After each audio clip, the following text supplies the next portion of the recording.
How do you possibly govern a country with over 1 billion people, hundreds of languages, and just an incredible tapestry of different cultures? It is a huge, huge challenge. Well, India's answer is a system called federalism. And today we're going to break down how this powerful idea of sharing power actually works, from the central government in New Delhi right down to a village council meeting. So here's our game plan. First, we'll get a handle on what federalism even means. Then we'll dive into how India's constitution set up this whole system. After that, we'll see how the theory plays out in the real world. And finally, we'll look at decentralization, which is all about bringing power directly to the people. All right, let's start with the big idea itself. What does it actually mean for a country to be a federation? Yeah, it's a pretty fundamental question, right? It gets to the very heart of how you organize power, especially in some of the world's biggest and most complicated nations. The best way to think about it is like this. Instead of one all-powerful government at the top making every single decision, federalism creates a kind of partnership. Power gets shared between the national government and smaller regional governments, like states. So what are the key ingredients that make a system truly federal? Well, for starters, you need at least 2 levels, or tiers, of government. Now here's the clever part. Each level governs the same citizens, but they have their own distinct areas of responsibility. And these rules of the game, they're locked into the Constitution, so one side can't just wake up and decide to change them. If there's ever a fight about the rules, the courts step in as a neutral referee. The whole point of this setup is to do 2 things at once: keep the country united while also making room for all that amazing regional diversity. It's a real balancing act. So how do these federations even come to be? Well, there are really 2 main paths. The first is what we call coming together, where independent states decide to team up to form a bigger, stronger unit. But there's also another way, holding together. This is where a really big, diverse country decides to divide its own power between the national government and the states, just to manage all that complexity. And that's the path India chose. So, this holding together model, what does it actually look like in India? Let's take a look at how it's woven right into the fabric of the country's constitution. Originally, the Indian constitution set up a 2-tier system. You had the central government, also called the union government, and then you had the state governments. But later on, something really crucial was added, a 3rd tier. This is the local government, which takes the form of panchayats in villages and municipalities in cities, bringing governance even closer to home. Now, to make sure everyone knows what their job is and things don't get messy, the Constitution lays out 3 very clear lists of power. First, the Union List. This is for the big national stuff. Think defense, foreign policy. Only the central government can make laws here. Then there's the State List for more local matters like police and farming. And then you have the Concurrent List, which is for teamwork on issues like education, where both the center and the states can legislate. And for anything new that pops up, things the founders couldn't have imagined, like tech, that goes to the central government. Now, India's brand of federalism has some pretty unique features. For one, not all states have the exact same amount of power, which reflects the country's incredible diversity. And changing this basic power-sharing structure, it's really, really hard to do. It requires a massive majority in parliament, which keeps things stable. And, as we said before, the judiciary is always there, acting as the ultimate guardian to make sure everyone plays by the constitutional rules.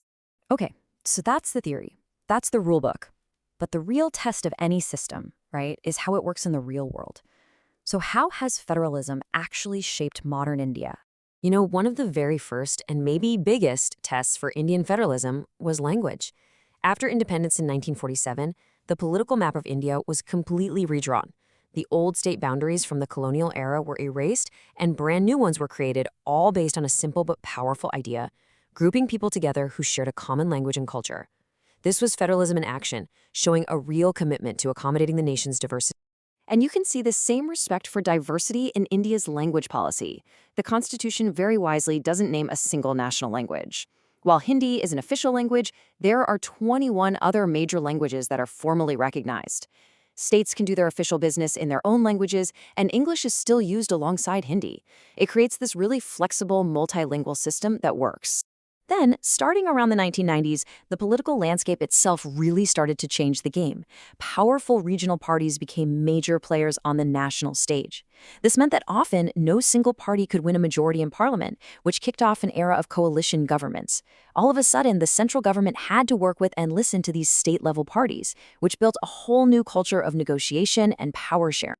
All right, on to our final section. We're going to take this idea of sharing power and zoom in even further, right down to the grassroots level. This is the story of decentralization in India. So, what is decentralization? Honestly, it's a pretty straightforward idea. It's the process of taking some of the power that's held by the central and state governments and handing it over to local government. It's about bringing decision-making closer to home, right to your own community. For a long, long time, local governments in India were, well, pretty weak. They were totally controlled by the states, elections didn't always happen on time, and they didn't have any real power or money to get things done. But then 1992 happened. A huge constitutional amendment completely flipped the script, breathing new life into that third tier of government and making it genuinely powerful. And one of the most revolutionary changes was this number right here. The amendment made it law that at least 1/3 of all positions in local government must be reserved for women. This was a massive, truly transformative step for political representation in India. So, the 1992 amendment brought a whole wave of real, concrete changes. Suddenly, local elections weren't just a suggestion, they became mandatory. Seats were reserved to make sure women and other marginalized communities had a voice. Independent commissions were set up to run fair elections. And maybe most importantly, state governments were now constitutionally required to share both power and money with local governments, giving them some real teeth to work with. In rural India, this local government system is famously known as Panchayati Raj, and it has its own little 3-level structure. You start with the Gram Panchayat for a single village, then a bunch of those are grouped into a Panchayat Samiti, and all of those in a district fall under the Zilla Parishad. And of course, there's a parallel system for cities and towns. The big cities are run by municipal corporations, while smaller towns have municipal councils. It ensures that local government is tailored to fit the needs of both rural and urban areas. So, from national defense all the way down to the maintenance of a local park, federalism is this intricate, multi-layered system that really shapes everyday life in India.